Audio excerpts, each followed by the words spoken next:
Hi, welcome to my channel. Today I'm going to give you a tour of my quilt studio. I hope it inspires you and you learn some new ideas on how to create your space. Hi, welcome to my quilting studio. I'm going to give you a tour, and hopefully as I go around, maybe it will give you some ideas of how you could set up your space and be able to find creative ways to store things. The room's not real big, so I did utilize the closet space by taking off the doors, and that fit a 5-foot cutting table that I got from Home Depot. And it has 2 long drawers in it, and it's adjustable, and there's bins underneath for all of my quilting projects that I store under there. The table, you can see, has wheels, so it's movable about the room if I should need to move it.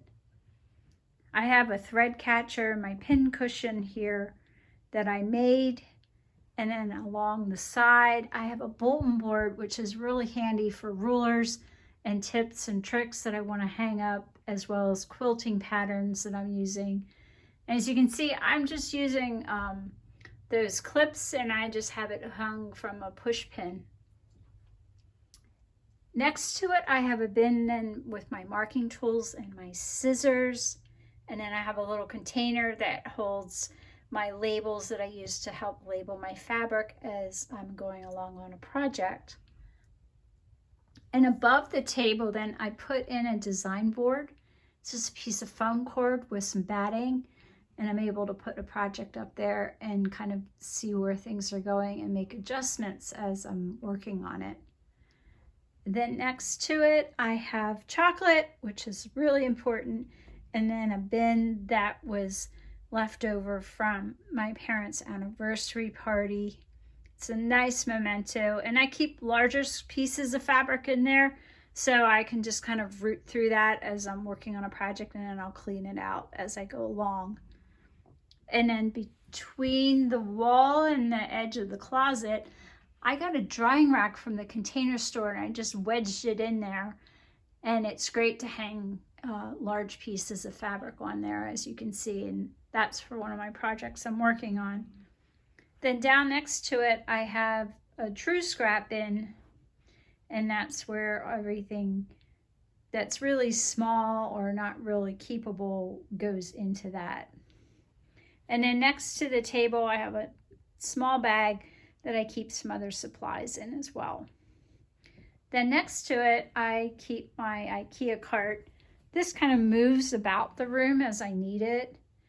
And on top of it, I keep a design board.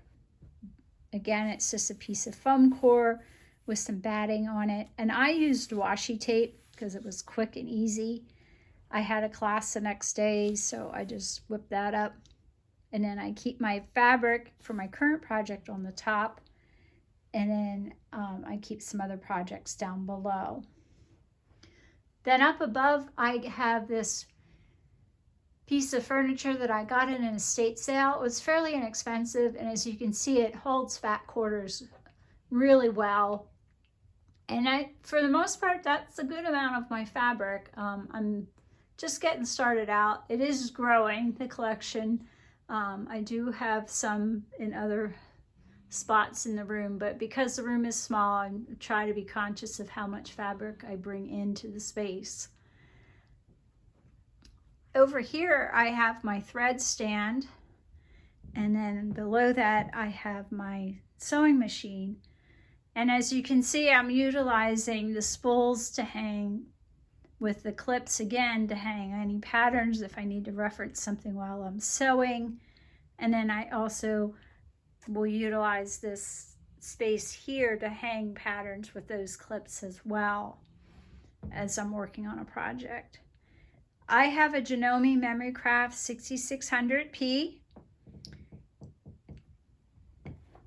and I just have it on a sewing table that I purchased from the place where I got my machine, and it's really nice, and I was really glad I did that. And it has some drawers in it and some other storage space that I keep my tools related to my machine. And then I have my clips and my magnetic pin cushion here, as well as a stasher with some tools for when I'm actually sewing at my machine. My favorite thing is this little mustard tin. I use this to keep my leaders and enders in, and little bits and scraps of thread if my thread catcher isn't here, because I have another pincushion thread catcher here, and it kind of moves around the room, so the mustard container acts as a little bit of a backup. And then down here I keep my ironing boards, and I'll move them around and pull them out when I need them in other places in the room. And then I have my pressing mat, and then I use my travel iron, the one that I take to classes and stuff, as a second pressing station. So when I'm piecing at my machine, I can just, I don't have to get up too far to get things pressed and continue sewing.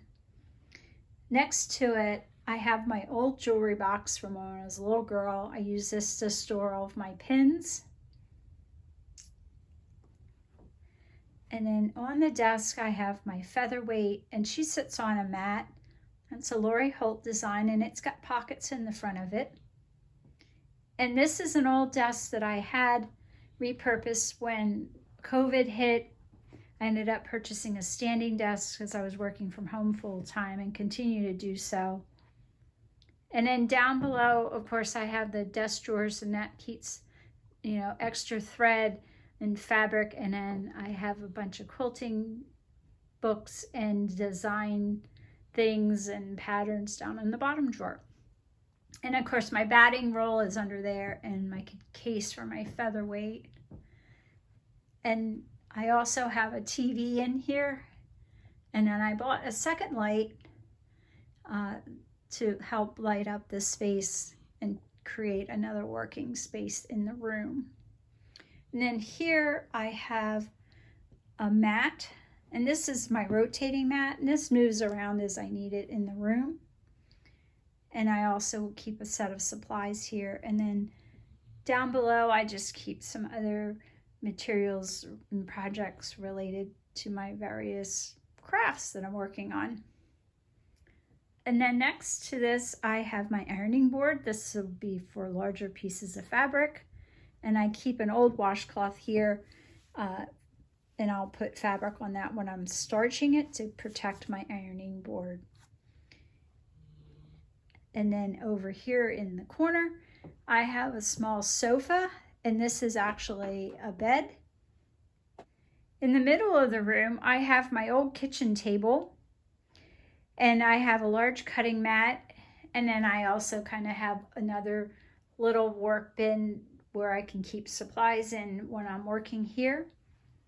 And then down underneath of it, I have a basket with a project I'm working on, and then another larger scrap bin. And then on the side of this, I have a hook that I keep my larger rulers on. So that's really handy. And then I keep a stool in the room for when I would want to sit in various spots. On the back of the door, I repurposed an old shoe bag that I had, and I Velcroed it to the door with those command Velcro strips to the back of the door, and I store my crochet yarn in there. And then on the door handle, I repurposed an old scarf hanger for strips of fabric that I used to cut down into blocks for a pattern that I'm working on. I hope that tour inspired you and gave you some ideas for your space. For now, I'll see you in my next video. Bye.